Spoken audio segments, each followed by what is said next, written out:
How to thrive at the end of the world. Right now we have what was sort of predicted in 2012, what people thought was going to happen in 2012 happening.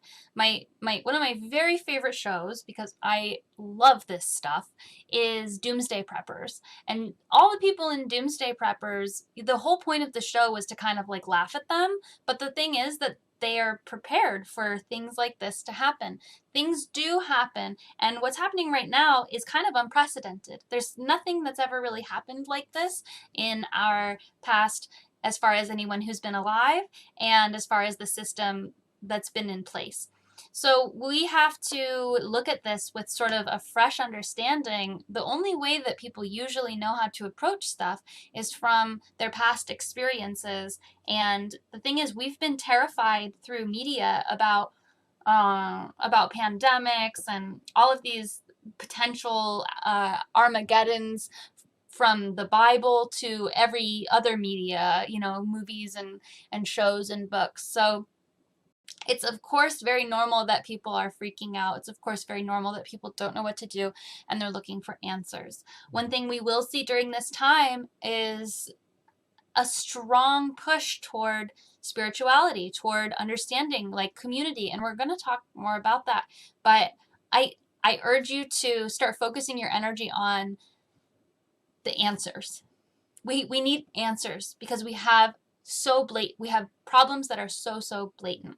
Unicult is a solutions-based organization. I have a lot of different ways that I do make money through Unicult, from life coaching. I canceled my Sedona retreat. It's going to be online now, so if you want to join us for an online retreat, we're going to be practicing telepathy long distance. It's still going to be really fun. But what I really want to urge you all to do is it's great if you shop on Unicult Supply Co. It's great if you, support me in all these other ways. But if you're going to spend any money on Unicult at all, I want you to join Unicult, because right now it's really important for us to connect with one another and to build our communities. So my first tip for thriving at the end of the world is to build a positive mindset. We are not in control of what's happening right now. There's a lot of stuff this is the lie that's been told to us, especially in America, is that if you go out and you work really hard, you can become successful, you can become a millionaire, a billionaire, whatever. Just put your nose to the grindstone and keep working, and if you don't succeed, it's your fault. But when you look at who are the people at the top of this top-down power pyramid structure of success, it's actually that certain people are elevated to the top of this top power pyramid with much more rapidity than others, in the sense that we have a very traditional straight white male box of coming from wealth that gets rewarded in this system. So we've got people at the top of this top-down power pyramid structure who are all of the same type of person. Not that these people don't have value, but other people have value too, and there's an underrepresentation in our leadership of other types of people, other types of thinking. So when we look at this structure and we look at the pressure that's being put onto it, we have to understand that it's out of alignment. Who are you going to be looking to give you the answers? We need to develop the answers. The government doesn't seem to have very good answers. The news doesn't seem to have any answers. The news just wants to scare you. Who has the answers for this? I am one person who has a version of the answers. Whose answers do you buy into? These are the questions you really have to start asking yourself as we work toward our future. We are in an incredibly malleable time. And whether or not you believe that we've entered into a new dimension, an age of truth or whatever, that doesn't matter. What matters is that you do have power as an individual to change the world. And right now we're in a malleable time. There's a lot of chaos happening, and we have incredible power to lead the way in this time. The way that we do that, first and foremost, is by exploring our own consciousness. How do you develop a positive mindset about this? How do you create a story about this situation that is going to make you feel better in your day-to-day moment? Some things are truly unknown. We don't know what's happening with God. We don't know what's happening with the future. A lot of these things are actually unknown. So what you can do is you can tune into a frequency of truth that makes you feel best. Pretend like you know what's going to happen. Try not to attach to the answer. What this does is it allows you to enjoy your days. If you truly don't know what's going to happen tomorrow or the next day or next month, you can tell yourself a story of, I'm not going to be able to pay my rent. I'm going to get evicted. I'm going to be homeless. I'm going to get sick. I'm going to die. You can tell yourself this story, but you don't actually know if that's going to happen. Why would you tell yourself a story that lowers your vibration, that makes you feel bad, that creates a negative feeling in your day-to-day interaction, and which potentially could manifest a more negative reality for yourself? There's no point to telling yourself that story.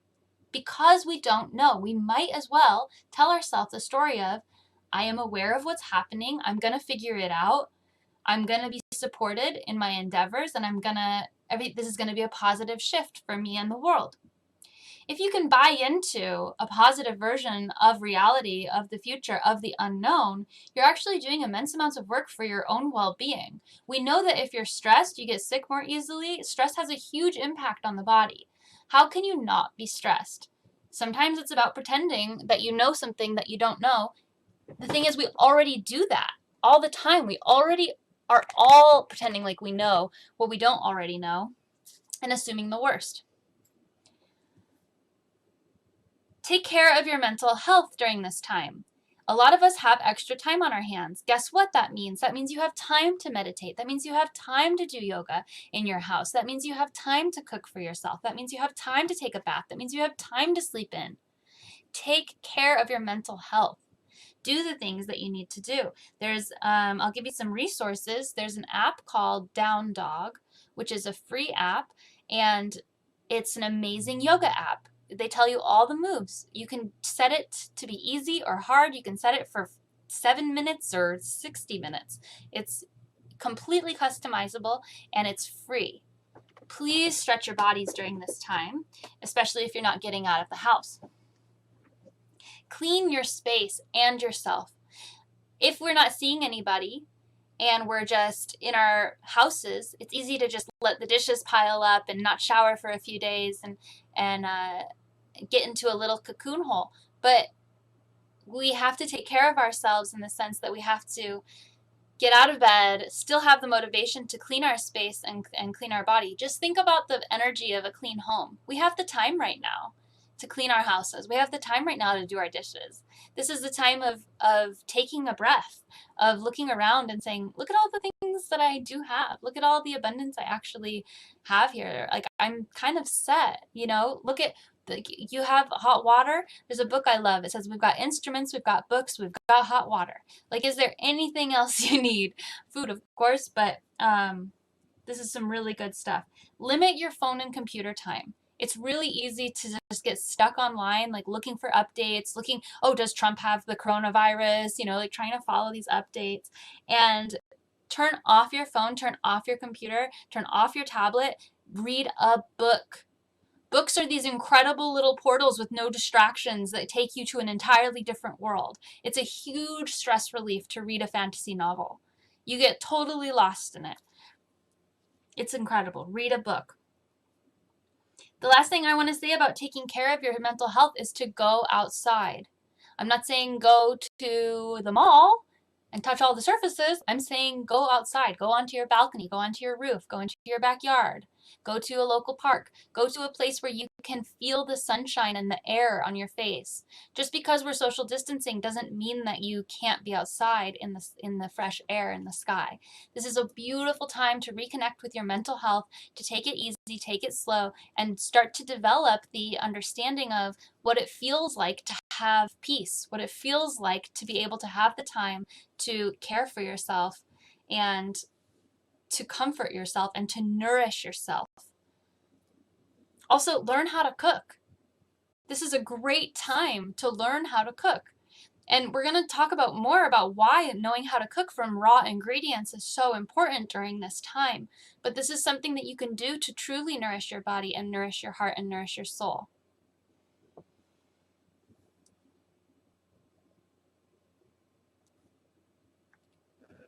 We're going to talk about one of my favorite topics now, which is self-sufficiency. I was before anything, I was afraid of zombies. In like 2008, I think, was like zombie time. I was freaking terrified of zombies. I literally didn't want to move to a city. I thought that if I moved to a city, like if the zombie apocalypse happened, I'd be done for.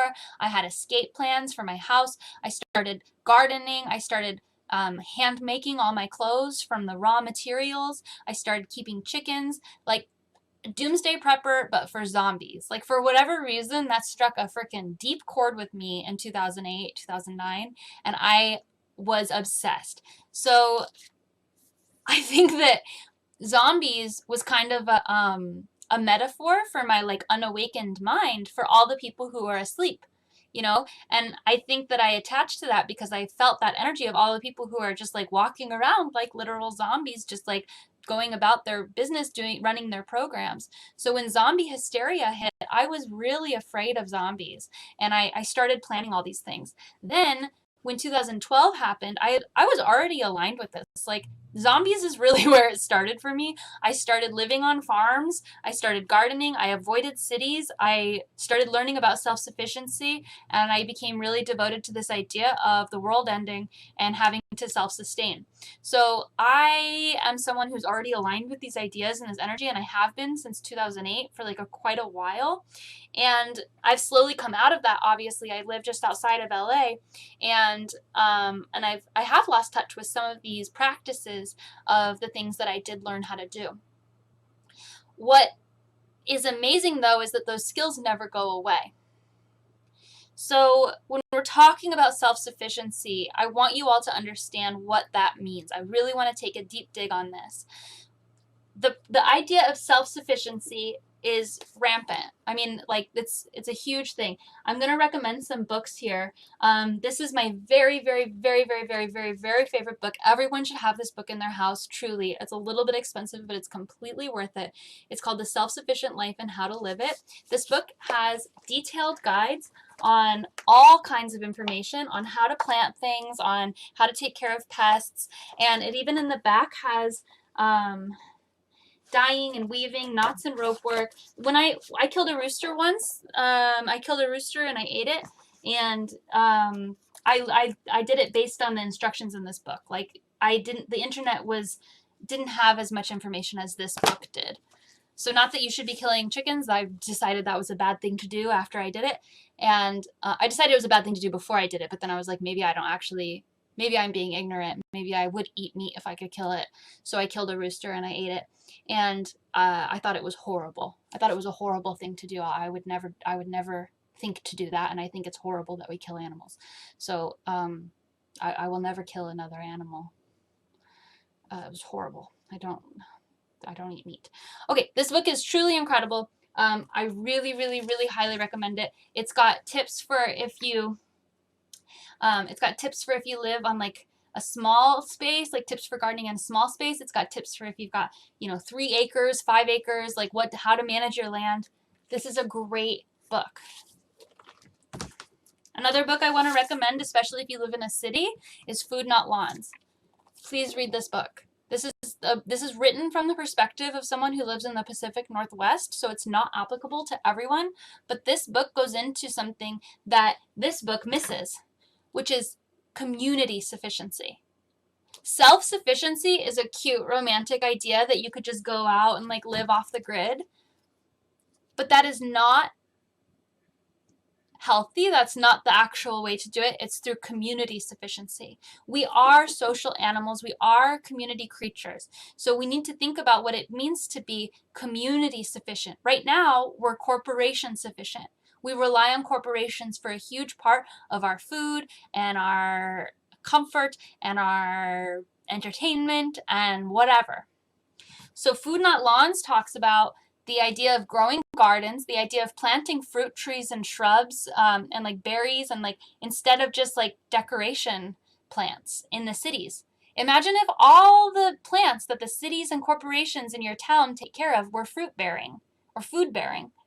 Why not? Why aren't they? So this is a great book to start to understand. It also has some really great like green, eco-friendly, budget-friendly gardening tips. I will recommend this book as well, even though I haven't read it, but Carrots Love Tomatoes. Just this concept I want to promote, which is companion planting.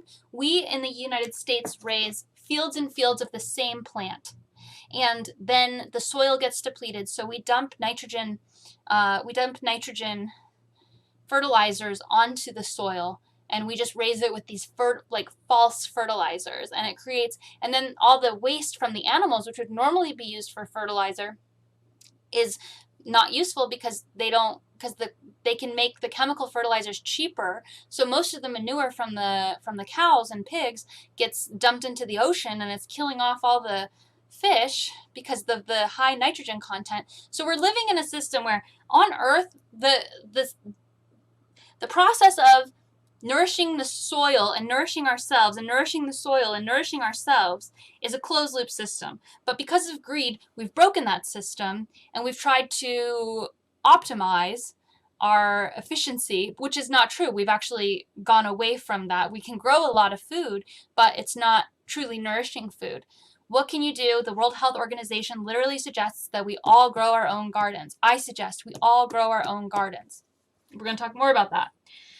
Carrots Love Tomatoes, this book is the idea of companion planting. When you think of certain plants that grow with other plants, some plants infuse nitrogen into the soil, some plants take it, and there's a balance that happens. Certain plants really help other plants thrive. You can plant marigolds at the bottom of your cabbages, and the marigolds scare away the moths that eat the cabbages. I don't know if that particular one is completely true, but I think it is. Just Google it, look it up. Companion planting is incredible.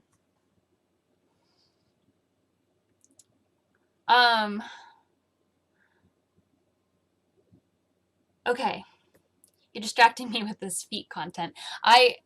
My feet photos are regularly uploaded to a feet website, but it's not my doing. I did not upload them, and you can tell because most of them are just from my Instagram, and they're not feet photos. That website drives me crazy. Okay, let's see where we're at. When we talk about self-sufficiency and we talk about community sufficiency, we have to understand that as a culture, we are dependent on certain structures to operate. These structures are built on greed. These structures are out of alignment with longevity and with health. They're out of alignment with the closed loop system we're talking about, where we are able to nourish. It's a closed loop. If we do things right, we nourish the earth nourishes us. We're in alignment with everything. When I first became depressed, one of my main anxieties was the realization that we're living in an unsustainable system. You know, you can just go, this is pretty much about the time when Target started selling things for $1. They have that section in the front that's like all the cheap stuff, and you go there and you're just like, oh my god, look at all this garbage I can get for like very little money. And it's just, I just had these visions of like all the Chinese people making all this garbage, and then like us just putting it in our landfills, and it's like, this is not sustainable. And it started to give me anxiety. It's anxiety attacks. I started to worry, and I started to look more deeply into the world and how it stands, and I realized the way that we're living is unsustainable, even from a perspective of plastic. So that was my initial like wake-up call. And we have to understand that the coronavirus right now is putting pressure on the systems that we rely on. And because these systems are based in greed, they don't do very well under pressure like this.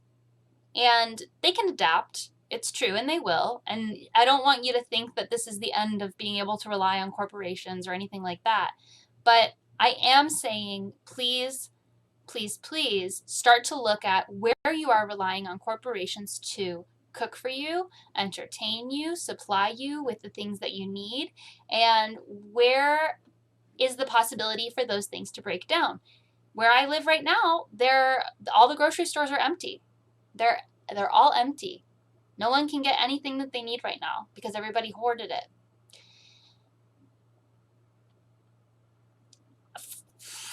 It's, on one hand, it's just showing us that the system isn't prepared for something like this. On the other hand, we should all have a pretty sufficient supply. Because I got afraid of zombies, because I got afraid of 2012, I keep a pretty well-stocked pantry, so I'm okay.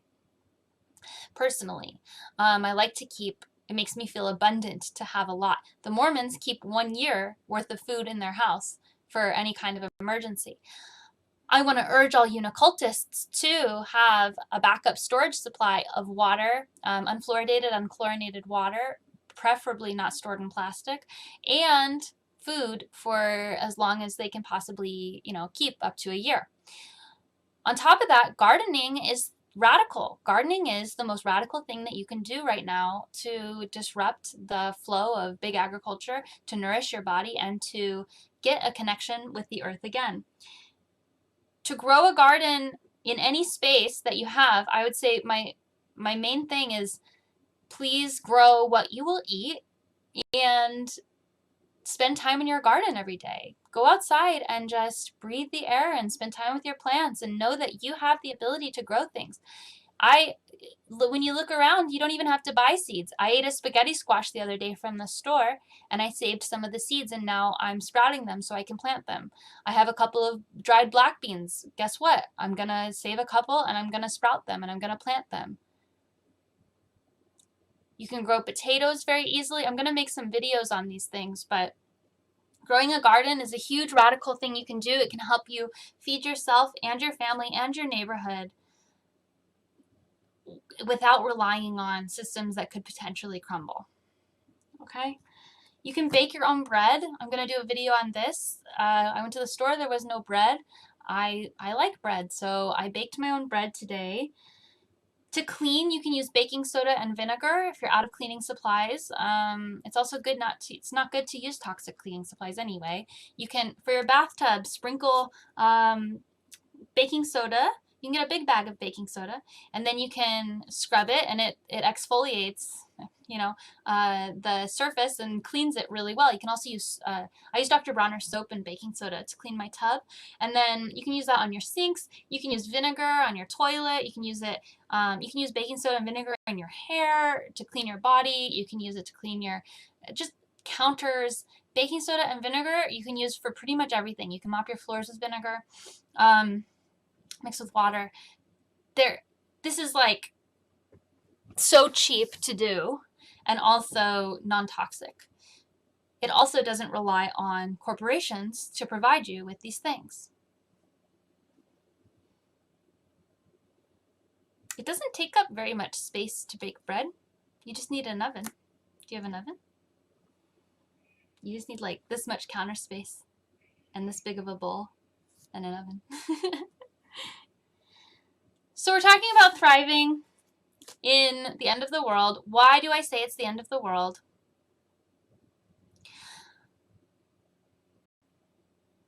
The old systems are crumbling. The unsustainable, the things that are not rooted in truth are falling to pieces. The things that are rooted in greed or fear or pain cannot be upheld during this time because evil destroys itself. We're in an instant manifestation time. To bake bread, it takes 8 hours to rise and then 35 minutes to bake. So you put it in a bowl and then you let it rise for 8 hours and then you bake it in the morning. Okay, so the system is unsustainable. We know that. We've known that. We're seeing it now. I do believe the system will probably recover in many ways, but this is a great time to figure out, how do you have community sufficiency? How do you have the people in your neighborhood, the people in your life come together to support one another? How do you have sustainable ways of connecting with people online? Join Unicult. And how do you work toward building the world that you want to build? These are the same things I always say. They just hold a little bit more weight at this moment because we have obvious evidence of everything that I've been talking about for a long time. So the fact that these systems are based in greed, means that they cannot sufficiently sustain themselves for very much longer.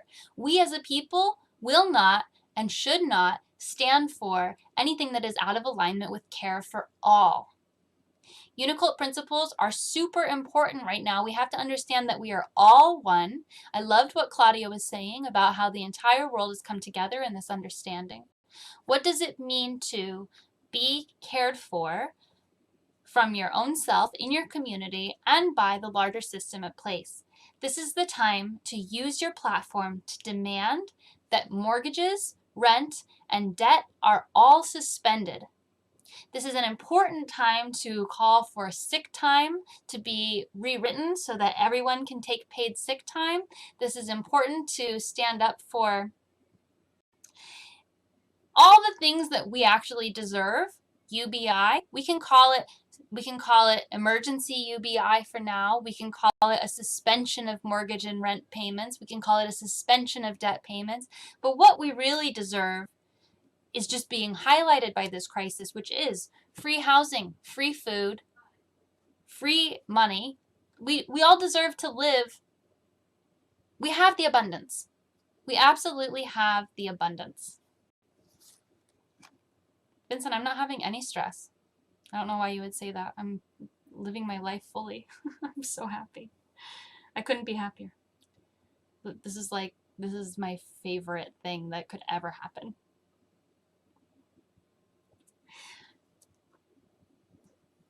The things that I'm telling you to do in this time to take care of your mental health, to grow a garden, to stop relying on corporations, these are things that I have always believed in. These are things that are going to hold true for any kind of emergency situation. These are things that mean that you don't have to rely on a greed-based corporation to provide for yourself. These are things that help you provide for the people you care about during times of stress or crisis. They also create a more nourishing life. If you keep a garden, you will find that it brings you a lot of joy. There's so much joy to be had tending to plants, communing with the bees, spending time outside, getting dirt on your hands, talking to trees. These are very important aspects of what it means to be a human on Earth. Learning to cook for yourself and nourish yourself, these are extremely important aspects of what it means to be a human on Earth. And I don't just mean cooking for yourself, I mean cooking for your community. How can you connect with the people in your life? You know, obviously we're practicing social distancing right now, but in general, how can you create a network of support in your community? I believe that this is the end of the world in the sense that it's the end of all evil. It's the end of all greed-based systems running the show. This is the end of the world as we know it, and it's the dawn of the new age. It's the dawn of the age of truth. It's the dawn of the rise of Unicult, and it's the dawn of all one understandings. We are going to experience incredible light on this planet. We are going to experience incredible enlightenment if we choose to. If you focus on love, on healing, on creating a self-sufficient energy around yourself and in your community, if you focus on sending love to those things which are crumbling while still trusting in the universe to provide for you, if you can radiate out a higher vibrational understanding of what it means to work toward a brighter and more hopeful future, you're going to be fine. You're actually going to be better than you were off before. We all know that the way that we were living before is bullshit. It was bullshit. Like having to go to jobs we hate that could be automated, that could be remote, not being able to, we don't even have to go into all the things. But just know that this is a change for the better, and we can demand the world that we deserve right now. Use your platform to speak what you wish for the future. Push for change, expect to be cared for, and be caring toward others. These are the ways that you can thrive during crisis, during the coronavirus. Please get enough sleep, drink enough water. I am absolutely happy to take any questions. It's 2020. Of course this is happening.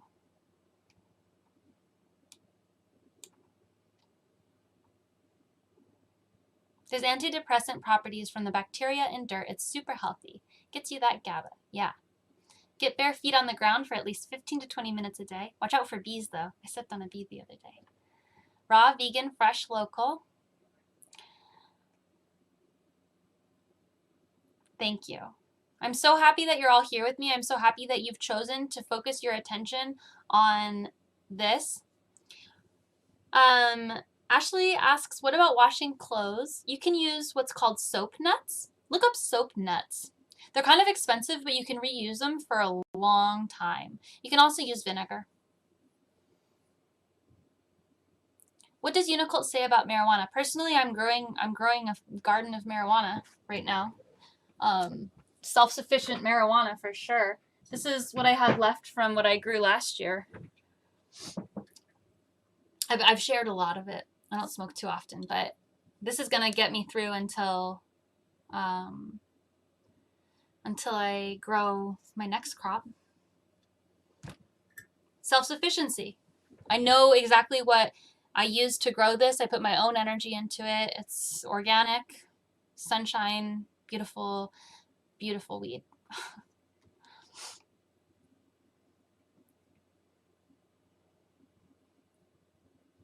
It is a big church. It's true. Well, please, please, please join Unicult, and we'll see you on the chat if you're in it.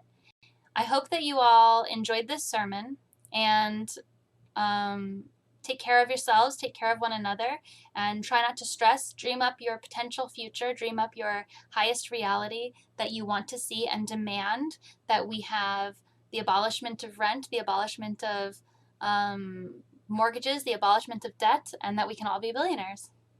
Uni bless.